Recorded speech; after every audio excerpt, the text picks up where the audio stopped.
Kevin, please talk about the tone of this film compared to the first film. They're really different.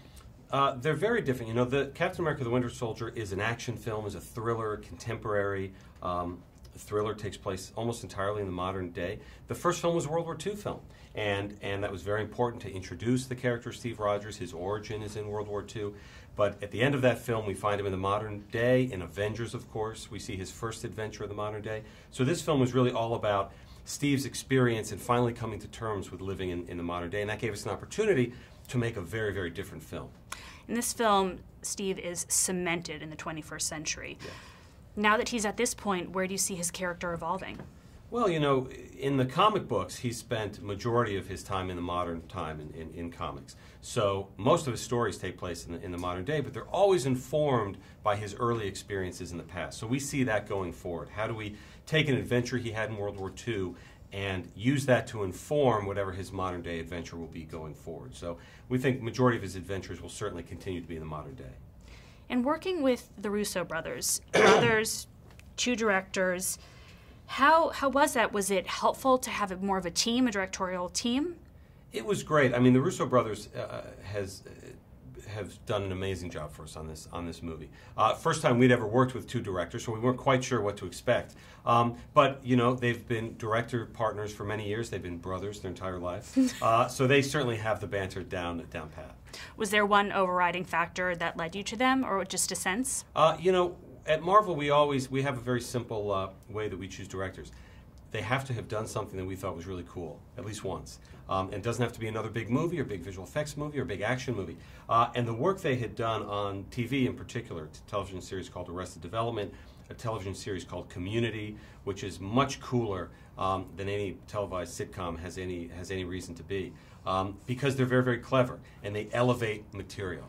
And that's what we wanted. We wanted somebody to come here to take our ideas that we had for this contemporary version of Cap's story and to translate the Winter Soldier comic book by Ed Brubaker to the screen, and they pulled it off.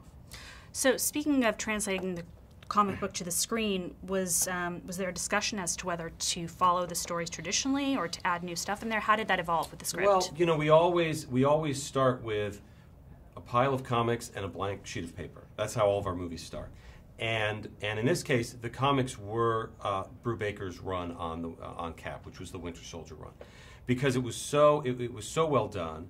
The tone of that comic was done in this sort of thriller, conspiracy thriller tone, which is what we wanted to do with the movie. And the main antagonist of it, the Winter Soldier, is of course revealed to have a very deep, deep connection to Captain America.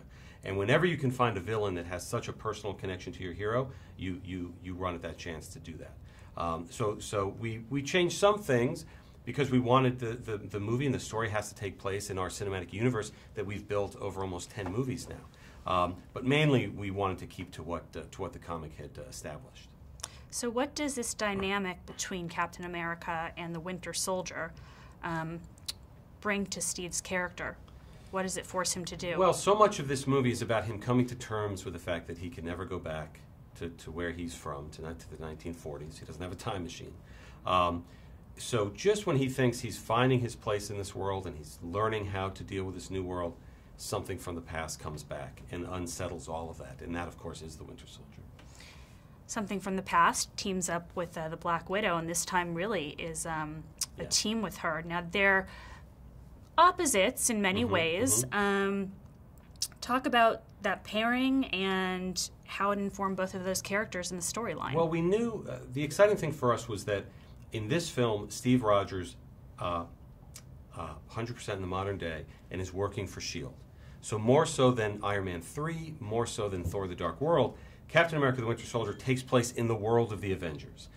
And we wanted to use that as an opportunity to see more of Nick Fury than we'd ever seen before and to see more of Black Widow than we'd ever seen before. And the notion of teaming Chris Evans and Scarlett Johansson as Steve Rogers and Natasha Romanoff was very exciting because Steve, you know, basically on the surface is very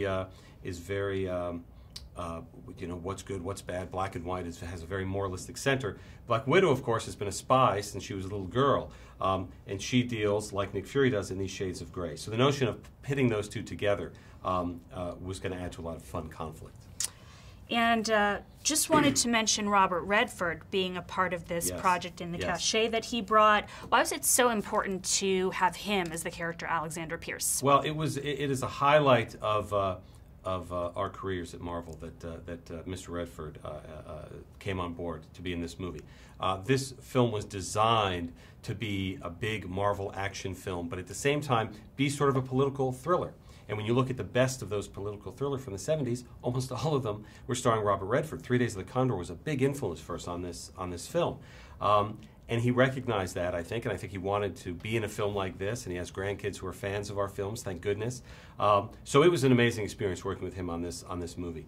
And playing Alexander Pierce, the man who recruited Nick Fury into S.H.I.E.L.D. many years ago, allowed us to sort of continue to explore the mythology of S.H.I.E.L.D. and the mythology of Marvel with an actor of the caliber of Robert Redford at the center of that. It was amazing. Is there one element of the film that you feel most proud of, or that you felt was the most challenging to overcome? It's the tone. The idea of doing a sequel to a film, a sequel to 2 films, because really this is a sequel to the Avengers as much as it is a sequel to the first Avenger, is a delicate balance. To say we're going to do a sequel, but it's going to be a different genre of film than the first one. First one's a World War II movie. This one very much is a political thriller action film. That was most difficult, and that is what our directors, the Russo brothers, pulled off in an incredible way. Thank you so much. Thank you.